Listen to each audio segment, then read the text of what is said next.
Hello. Today's lesson is about balanced and unbalanced forces. This is coming from the standard 8.6a. Today we will have two essential questions. The first question is, what is the difference between a balanced and unbalanced force? Before we begin to differentiate the difference between a balanced and an unbalanced force, we must first define force. Take 15 seconds with your shoulder partner and come up with your own definition for the word force.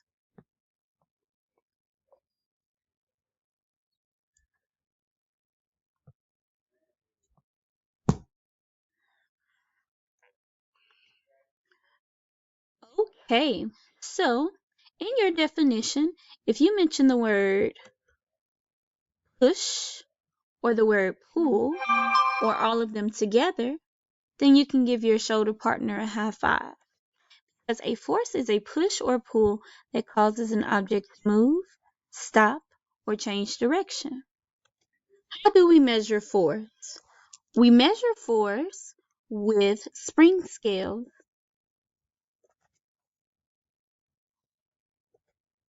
We use a spring scale to measure the forces. Forces are measured in newtons, which is abbreviated with a capital N. Balance forces. What does it mean to have a balanced force? That means that the object must be equal in size on both sides, but it also must have arrows in the opposite direction. Look at the box. The box is balanced because the forces acting upon it are equal in size and opposite in direction.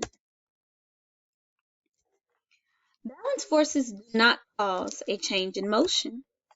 They're equal in size and opposite in direction. So look at the emojis at the bottom.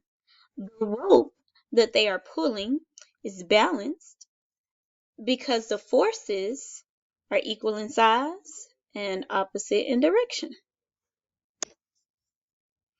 Next, we have two men arm wrestling. Their arms are still, they're stable. At the moment, there's no change in motion. Neither one of them is moving because the forces are equal in size and opposite in direction. Unbalanced forces. Take a look at this picture. Take 10 seconds to speak with your shoulder partner and determine, what do you think an unbalanced force is, and how do you think this picture shows an unbalanced force?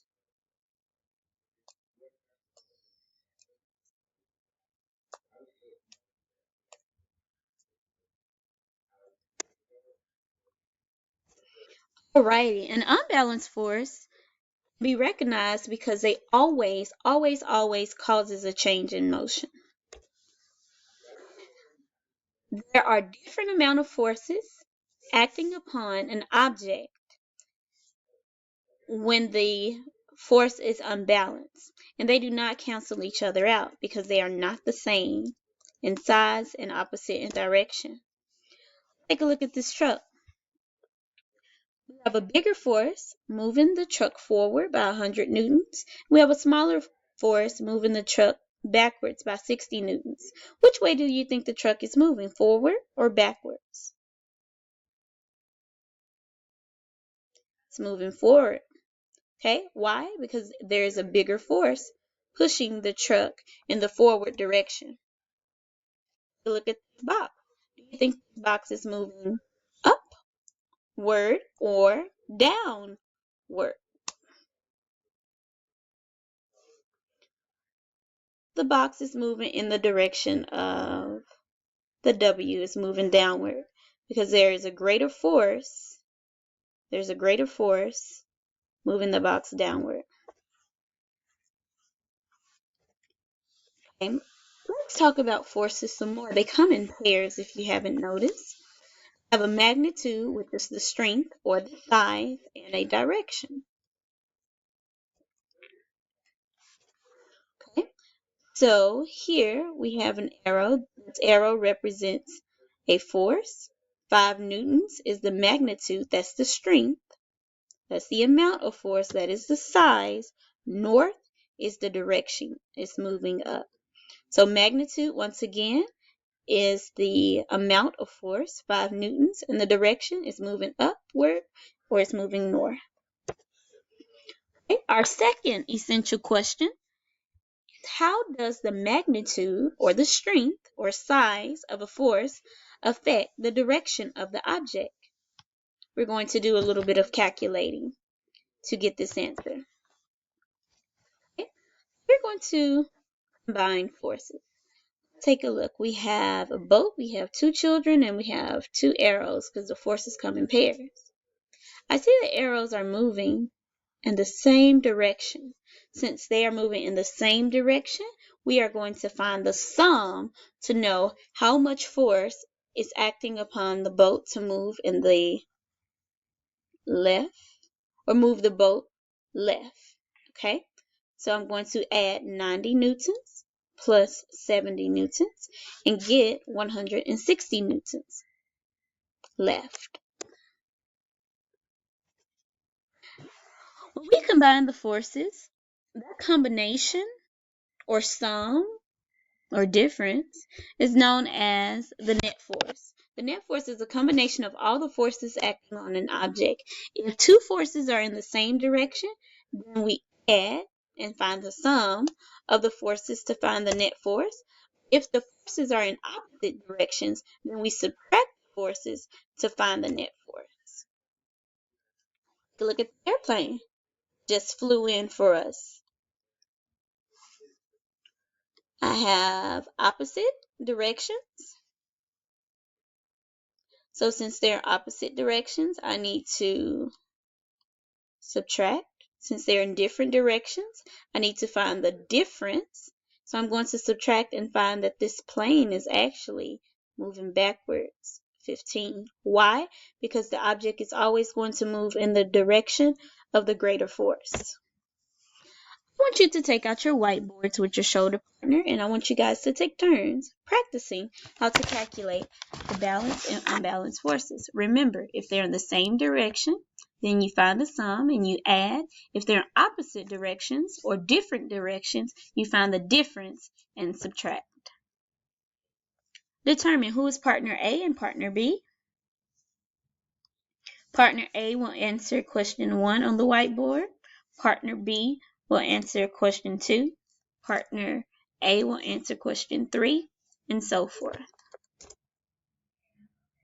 Partner A, what's your first question? Or your first example? Balanced or unbalanced?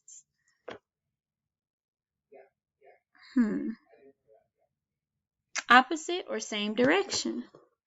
Add or subtract, and which direction wins? You can just say left or right on your whiteboard.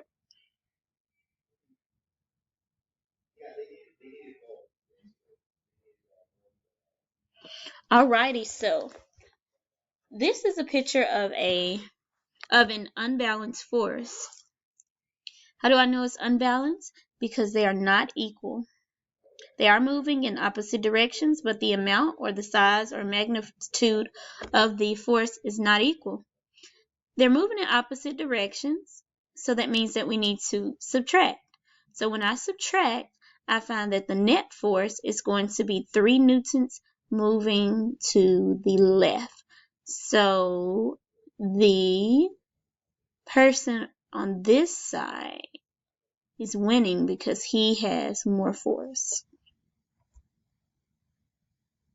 Okay? And there we go. 3 newtons, right? 6 newtons left. Subtract. 3 newtons to the left.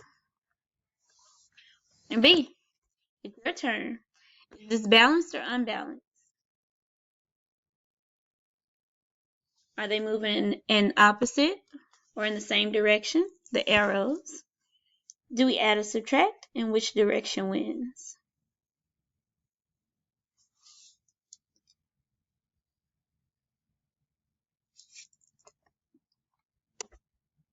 Alrighty.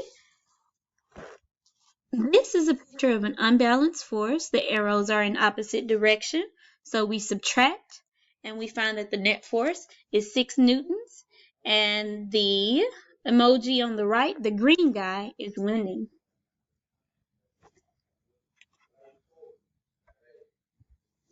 Partner A is your turn. Balanced or unbalanced? Opposite or same direction? Add or subtract? Which direction wins?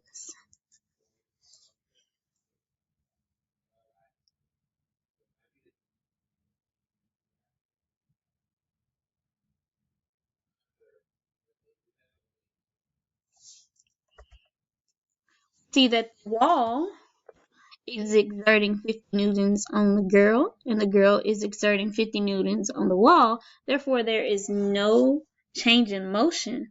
So, this is an example of a balanced force. The arrows are in the opposite direction. So, we're going to subtract, and we find that the net force is 0. Anytime you have a net force of 0, that is evidence that you have a balanced force. And this is exactly what I meant by the forces canceling each other out. There's no winner here. Okay, let's take a look at the next one. Balanced or unbalanced? Opposite or same direction? Do I add or subtract? And which direction wins? This is an example of an unbalanced force. The arrows are moving in the same direction, which means I am going to add the arrows, and the direction that wins is the right side. My net force is going to be 15 newtons moving to the right. Take a look at our picture from earlier. Is this a picture of a balanced or unbalanced force? Are the arrows moving in the opposite or same direction? Do I add or subtract? Which direction wins?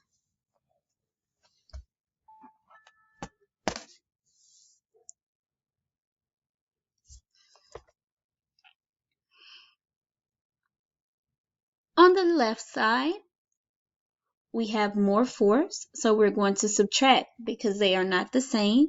The guy on the left is winning by 20 newtons. This is a picture of an unbalanced force, and the arrows are moving in opposite direction. Ooh, let's look at this kid.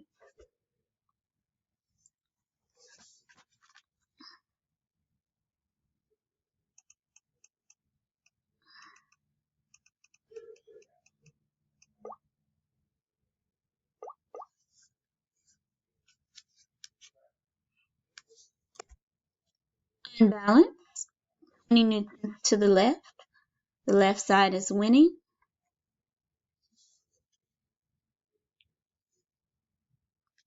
Last one.